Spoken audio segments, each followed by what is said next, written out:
আসসালামু আলাইকুম। আজকে আলোচনা করব কিভাবে আপনারা 2025 সালের নতুন ভূমি উন্নয়ন কর ওয়েবসাইটে ভূমি উন্নয়ন কর জমা দিবেন। তো প্রথমত আপনি land.gov এ সার্চ করবেন। তো সার্চ করার পর প্রথমে একটি ওয়েবসাইট আসবে, ভূমি তথ্য বাতায়ন, এটাতে ক্লিক করবেন। ক্লিক করার পর এখানে ওই কোনো একটা জায়গায় লগ ইন নাগরিক অথবা সংস্থা, এখানে ক্লিক করবেন। তো এখানে ক্লিক করার পর কিছুক্ষণ ওয়েট করতে হবে। তারপর এখানে আপনি আপনার আইডেন্টি কার্ড অনুযায়ী নামটি বসাবেন। আর যে নাম দেয়া যে নাম্বার দেয়া আর কখনোই আপনি ভূমি উন্নয়ন কর জমা দেন নাই এরকম একটি নাম দিবেন। আর যদি আপনার আগের অ্যাকাউন্ট করা থাকে তো সেক্ষেত্রে শুধু আপনি লগ ইন করুন, এখানে ক্লিক করতে হবে, নিচে আইসা তাহলেই হয়ে যাবে। আর এখানে আপনি মোবাইল নাম্বারটা দেওয়ার ক্ষেত্রে এখানে 0 দেওয়া লাগবে না, 0 বাদেই আপনার নাম্বারটা উঠাইবেন। তো উঠানোর পর এখানে যে ক্যাপচাটা আছে এটা সুন্দরভাবে উঠিয়ে দিবেন। তো উঠিয়ে দেওয়া সাবমিট করেন, এখানে ক্লিক করবেন। তো ক্লিক করার পর আপনি যে নাম্বারটি দিয়েছেন ওই নাম্বারটা একটা ওটিপি যাইবে। তো 2 মিনিটের ভিতরে ওই ওটিপিটা এখানে দিতে হবে। তো আমি ওটিপিটি দিয়ে দিলাম। তারপর সাবমিট করুন, এখানে ক্লিক করতে হবে। এখানে ক্লিক করার পর তারপর এখানে আপনি পাসওয়ার্ডটা দিতে হবে। তো পাসওয়ার্ডটা আপনার দিতে হবে ছোট হাতের ক্যাপিটাল লেটার, স্মল লেটার, এমনকি সংখ্যা। তারপর আপনার যে কোনো হ্যাশট্যাগ বা আন্ডারস্কোর বা @ এগুলো ব্যবহার করতে হবে। এগুলো ব্যবহার করার পর তারপর পাসওয়ার্ড হালনাগাদ এখানে ক্লিক করতে হবে।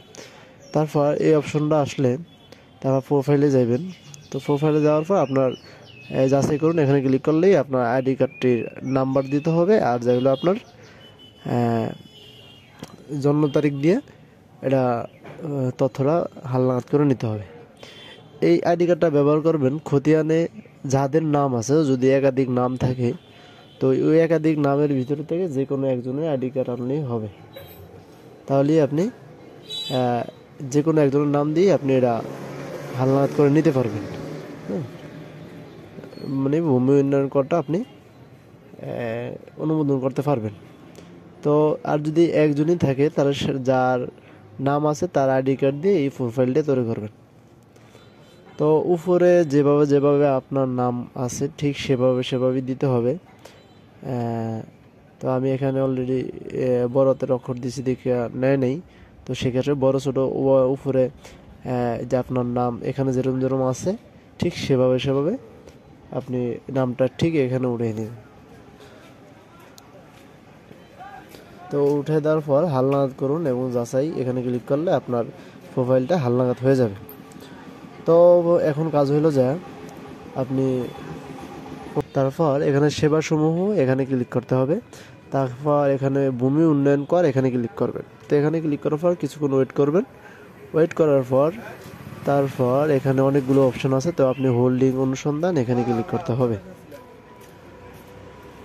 তারপর নিচে আরও অপশন আছে। তো এখানে হোল্ডিং যে আপনি যেই বিভাগের ওই বিভাগ দিবেন, যে জেলার ওই জেলা দিবেন, তারপর যে উপজেলার ওই উপজেলা দিবেন এবং এই খতিয়ানে দেখে নেবেন যে মৌজা আছে ওই মৌজা নাম লিখবেন। তো নাম লেখলেই আইসা পারবো, অনেক সময় নাম্বার লেখলে এটা আসে না, তো সেক্ষেত্রে নামটাই লিখবেন। তো আমার মৌজা হয়েছে গুপ্তমুন্সি মৌজা, তো আমি গুপ্তমুন্সি লেখার পর এটা আইসা পড়ছে। তো এখন খতিয়ানটা আমি লিখবো। তো লেখার পর অনুসন্ধান করুন, এখানে ক্লিক করতে হবে। তো এখানে লেখা আছে কি হোল্ডিং এর তথ্য পাওয়া যায়নি।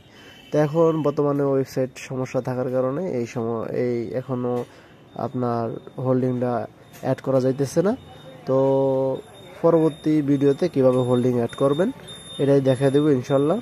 তো সবাই সুস্থ থাকুন, ভালো থাকুন। যারা এখনও আমার চ্যানেলটি সাবস্ক্রাইব করেননি অবশ্যই সাবস্ক্রাইব করে পাশে থাকবেন। ধন্যবাদ।